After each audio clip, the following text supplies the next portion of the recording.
keyakinan dan agamanya masing-masing. Kaum muslim sendiri yang melakukan ziarah tidak keberatan dengan kegiatan yang dilakukan oleh agama lainnya. Saudaraku, saat ini madrasah sudah tidak lagi terbenam dalam stigma sekolahan kelas 2. Pernyataan ini dibuktikan oleh Madrasah Darul Ulum Banda Aceh yang bernaung di bawah daya atau pesantren dalam merespon integrasi sains dan Islam.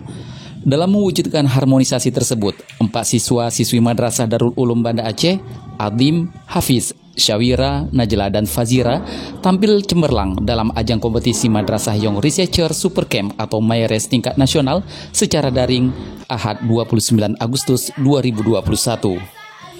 Ajang bergengsi tahunan bagi siswa madrasah ini mampu melahirkan peneliti-peneliti muda dari Madrasah Darul Ulum Banda Aceh yang telah berhasil masuk tingkat nasional setelah menyisihkan 7.700 proposal penelitian siswa madrasah lainnya se-Indonesia.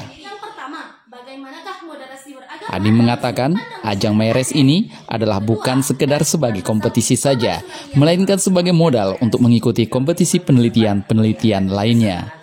Kesan bagi saya pribadi sangat merasa senang karena telah masuk ke dalam 50 besar kompetisi MAERES ini, terutama bagi kami per tim sangat merasa bahagia. Dan ajang kompetisi MAERES ini bukanlah salah satu ajang yang akan kami ikuti, karena ini adalah sebagai modal bagi kami untuk mengikuti ajang-ajang yang lainnya.